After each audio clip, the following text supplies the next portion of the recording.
Hey there, everybody. Hey there, everybody. Welcome into this edition of ESPN FC's Extra Time. Ale, Stevie, Seb, and Don whispering off somewhere in the distance. Stevie, did I jolt you there with my welcome? I know I caught you a little bit off guard. Yeah, the other day. The other day. No, not that. I knew. No. I knew your nonsense was coming. Stevie nearly spilled his soup when I greeted him the other day. You were very focused. You were in the zone. I should have known better than to interrupt Stevie while eating. That was my mistake. If the napkin is tucked into his neck, and it was fully, then hey, he's in the zone. Sausage. It was a Don. You'd love it. It was a piece of toast. Right, a lovely bit of butter, nice. Butter melted on it. I had a fried egg in it. I had bacon in it. And I had sausage in it. Wow. And I was concentrating on getting just about to bite it. And he came up behind me and went, hey, hey. Hey there, everybody. Honestly, I nearly jumped. I was so concentrated. I was like, ah. The focus on that side. Oh, yeah. Come to daddy. Yeah.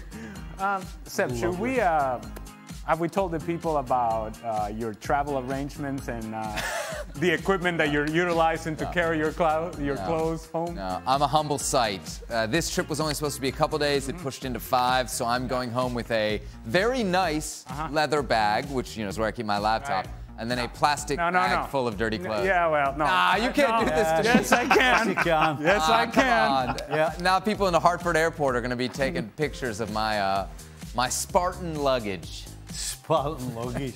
What? Don't act like you've never walked through an airport with a plastic bag full of your clothes. Mr. I forgot my passport. You look as though you went round somebody's back door and snuck in and took something out the bucket. No. Right. Out the trash. This is not made up. Yeah. This is a traveling bag. Yes. What? The carry-on luggage. It's the hotel laundry bag, Don. Times are tough, man. Hold on, what's in there? Can't you just go to a shop Hold on, and what's buy a in there? bag? Don't go through my stuff. That's like my underwear and socks. Hey, Surely, surely one of the boys has got a bag for you. Well, but we only realized that this was happening when we came to studio, Don. Smell. The carry-on luggage. Wow. Keeping it classy, Seb. You got any wipes? I do not. All right, let's get down to business. Don, I was watching some of your highlights because you were a little before my time. Okay, backhanded compliment, but also a compliment there. But a certain British midfielder at Real Madrid reminds me of you a lot. What do you think of the assessment? Wow. I'm Wow, he's obviously talking about me and Jude, isn't he? Yeah. Jude's obviously seen my reel, and he's had a look at my goal scoring and my running from midfield. I mean, do you know what, Sebi? When you asked that question before about Mbappe, Haaland, and Jude Bellingham standing in front of me, and I could only pick one, and I chose Mbappe. And don't tell Ali this, because I hate agreeing with Ali. But when Ali said Jude Bellingham, and he gave the reasons why, I was like, I so should have said Jude Bellingham. Because he's amazing, isn't he? And he's never going to give you a problem. He's going to stand there and he's going to say, where do you want me to play, Gaffer? And you'll tell him where to play, and he'll just do it with so much class and panache. And you go, I should have picked Jude. So, bad news to Don. I am here. I haven't gone home. What a moment for you, Ale. What felt better, that or Venezuela getting a point in Brazil the other day? Come on. Come on. I mean, Don just told you were right. No. Come on. Vamos, Venezuela! Vamos, Venezuela. Even you were more excited about that. Exactly. All right, for all three, Sebi and Ale joked about playing soccer yesterday. Was there ever a time you played with someone that was not a professional, like another journalist or commentator, where you were surprised with how good they were, or bad they were, I guess? No. Were you ever surprised at how bad somebody was? No. No? You would just never be caught on the same field. You know the most surprising thing is, right? They don't realise how bad they are, generally. That's the thing. I feel like I realize how bad I am. You'd say that about me, right? Well, look, Seb, I've never said that you're terrible.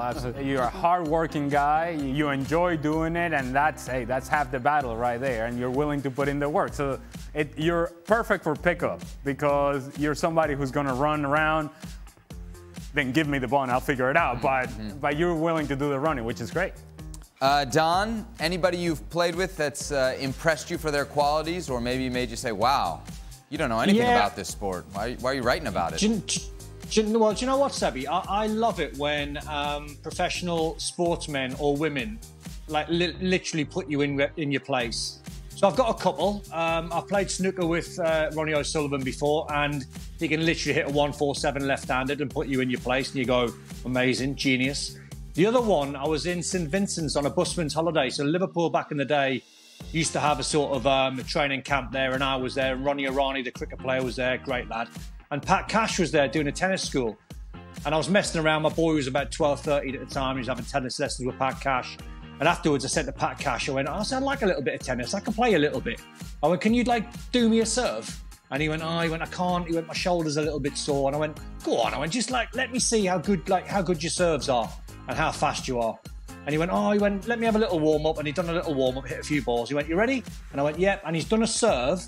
And I was set, Sebi, to hit his serve back. And before I knew it, it hit the wall behind me. And I've gone didn't even see it. Didn't even smell it. And I went, what percentage was that? What percentage, 100% fitness were you? And he went, I don't know, 80, 85? I didn't even smell it. And I love it when sportsmen or women, when you try and say, oh yeah, I can do a little bit, and they just turn it on a little bit and embarrass you. I love that. To answer your question, people don't know this, but we used to. We no longer do it, but we used to have pickup here with some of the guys that that cover the sport.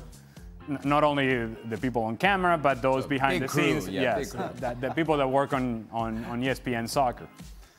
And a lot of these people, when you read their articles or when you hear them break down the game or analyze it in whatever shows they may be, man, they are talking about a high level of execution. And then you see them kick a ball. You see them kick a ball and you go, okay, the game is gone.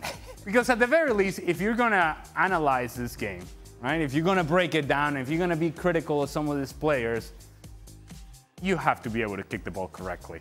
And some of these guys cannot even do that. They don't even look,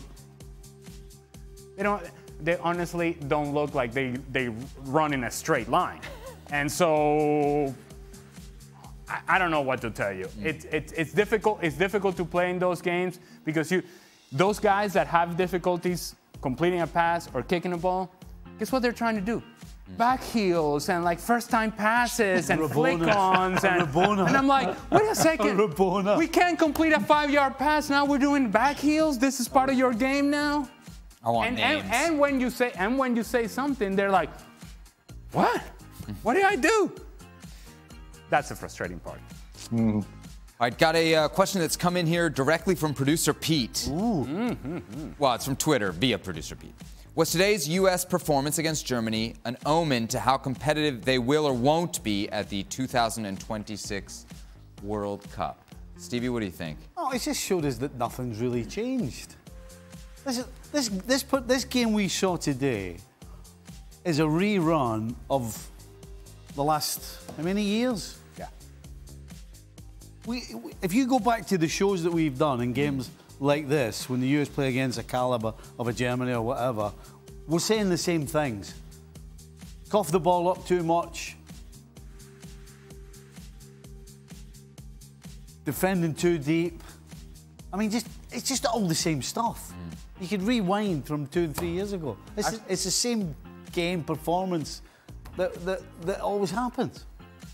Watching the game today, to Stevie's point, it actually did feel a little bit like the round of 16 loss against Netherlands. Yeah. Where you were just, and this, I don't know, you would compare Germany and Netherlands, but the gap between the players, and it's a good U.S. team, as good as they've had, but it's still a big gap to that top. But here's the thing, Seb. See, that's not a surprise. And it shouldn't be a surprise, and it's a discussion that those of us that can be objective about the United States men's national team, we have had and taken that position for a while. There is a talent gap with the best teams in the world. And Germany right now is not even among the best teams in the world, given their struggles. The talent gap is there, but that doesn't mean you can't compete with these teams. You just have to change the way that you approach the match. And you can't just be showing up against Germany and say, well, we're going to knock the ball around you because we're going to play through you. No, you are not that team. You're not that good. You can set up defensively where you can force turnovers in bad areas and then go on the counter or take advantage of set pieces. And there's absolutely nothing wrong with that. But don't try to outplay a team that essentially, when you look at teams side by side, who gets on the German national team? Who actually starts for that team from the US team? Maybe you make an argument for Pulisic and that's it.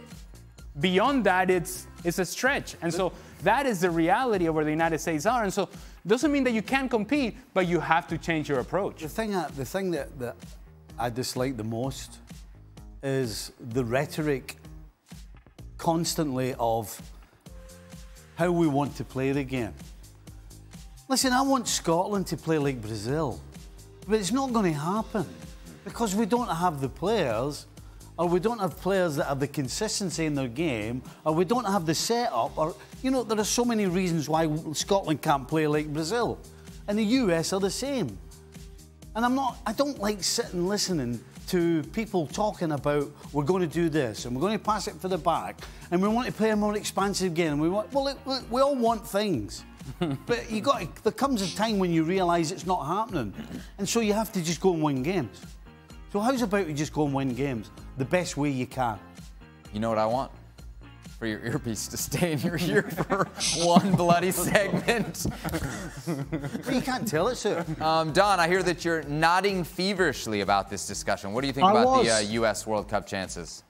Well, I didn't see the game, but just in terms of what the lads are saying, it's a bugbear of mine. And Stevie's right and Ali's right when, you know, I think we're getting to a point now where I think coaches and managers are a little bit afraid to play football outside the box. And what I mean by that is stop conforming to playing the Guardiola, Johan Cruyff football. I'm purist. I love teams like Man City and Barcelona in their pomp. I love the fact that they can all play, or they could play, but not every team can do it. So if you're the USA and you're playing up against Germany, as I said, I didn't see the game, but let's just say Matt Hummels was playing at the back. I believe he played tonight. If you're the US, you wouldn't want to play too many balls in front of Matt Hummels because that's where he's comfortable. So what you want to do is play balls down the channels and turn these guys around. So think outside the box and play different type of football. But I think we're getting to a point where the coaches are a little bit afraid to say, because they don't want to say we're going to play Route 1 football because he's a dinosaur. He's a dinosaur. So everyone's getting sucked into trying to play the beautiful game. And then if you simplify it, if everyone plays the beautiful game, the best teams are going to win. So the US have got to find a formula that goes against the grain to try and get them that little bit more success.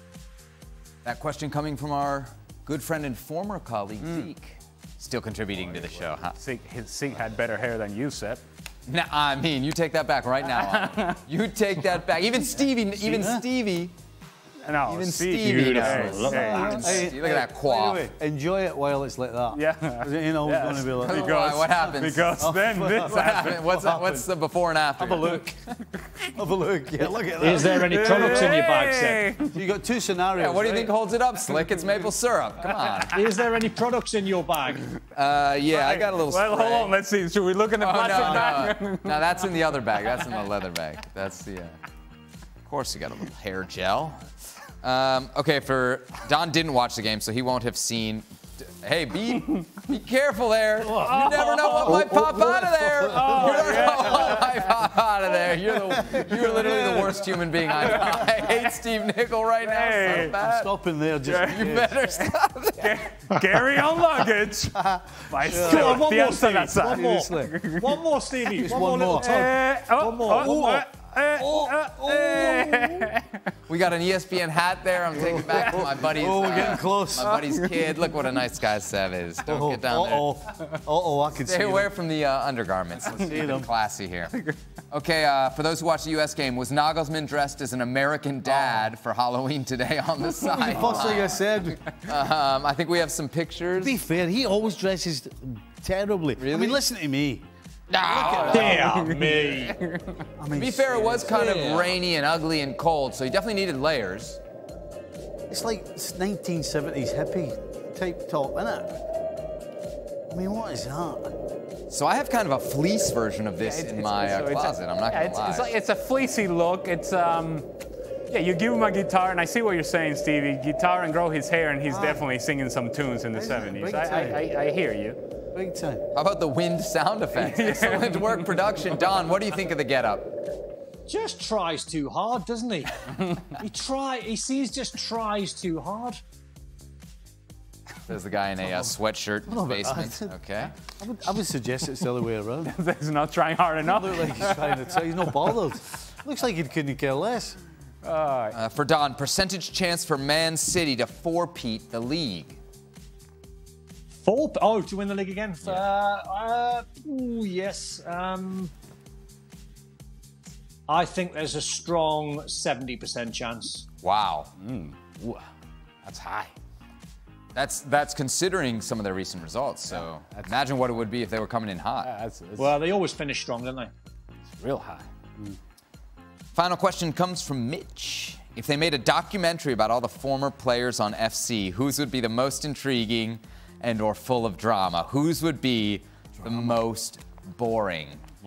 I mean, so we got to come up with because there's so many contributors to the show, right? You got your Frank LaBeoufs of the world, you got your Craig Burleys of the world, you got your Shaka Hislops of the world, you got the gentleman in studio, the Don Hutchisons of the world. See, Shaka's would probably be the most boring. Right, because the camera crew would never find him. No, exactly. You talk about going under the radar and being able to hide in corners and disappear disappear in full view. He's an expert at it. Shaka, where'd you go, Shaq? Yeah. Okay, so what would then be the most intriguing or full of drama? Drama. Yeah. Drama. Frank. Drama. You think Frank? I mean, Frank or Stevie? Frank's a little bit melodramatic, yeah. He is, yeah, Frank. And he would love it too. He'd be in the middle of it. Totally. He would love the camera He would play to the camera. Yeah, because then you would catch him off guard, and then you'd have all kinds of different stuff. Oh, absolutely. Yeah, he'd be taking diva. He'd be a right diva, and then he'd realise the camera's there Plus- and give it all that. Plus, Frank gets access to different circles. And obviously, as he reminds us of the '98 World Cup circle, but then he's got his sort of theater circle as well. So there's a lot of variety to Frank. I'm gonna say Frank. Don, who would you like to see a documentary made of? I mean, I'd love to be a fly on the wall and just a camera in Stevie's house. I'm telling you, Stevie would be a good one. No, I don't want Stevie acting. I don't want Stevie talking. No, okay. I just want a camera. I just want a camera in the corner so you get natural Stevie. When he first gets out of bed and he comes downstairs for a cup of tea and he's just got his underpants on, just Stevie there's all kinds goes on in our house. Making an egg sandwich. Yeah. Stevie, just underpants on, like in the zoo when they have a camera on the pandas, right? Like we're. Well, the other night I woke up in the morning, right? So I don't know if you've noticed. The other night you woke up in the morning. Well, just go with it. I don't know if you've noticed. I keep doing this with my glasses. Because of the earpiece or what? No, because the dog chewed my glasses during the night. Oh no! So I got up in the morning. I couldn't find my glasses. So I had to get somebody else. I had to get my granddaughter to find the bits on the floor. I mean, that's the first 10 minutes of the episode right there. It's just TV stuff gold. like that goes on all the time. Well, now I'm going to spend $500 on a new pair of glasses. In the meantime, I've got a pair of glasses on that are 7 years old, and I can't see. And they don't sit on my ear. And look, and I keep knocking this out all the time. You can't see, you can't hear. It's just really falling apart. It's just constant. You know how Don said that Stevie comes down in his underpants to get his cup of tea or whatever? Actually, I must correct Don. He doesn't come down in his underpants. He comes down in a classy robe. That's right, which I have seen. Ooh. It's the hotel robe. You're a big hotel robe guy. Yeah. I love a hotel robe. I get that. Did you take the robe with you in this bag or what? Well, I should have. Good job you did. I should have wrapped everything up in the robe and taken it home with me. Well, I'm glad my underwear is literally all over the table. All my life secrets exposed here. Keeping it classy, Seth. Pull it, Stevie.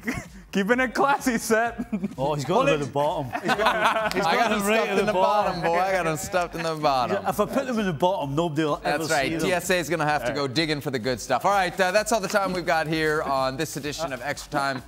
Thanks to Don. Thanks to Alex. And no thanks to Stevie. No thanks to Stevie for taking my clothes out on camera. God, you're just unbelievable. Very classy, Sam. Now there's a hole in the back. Very classy. Don't blame me.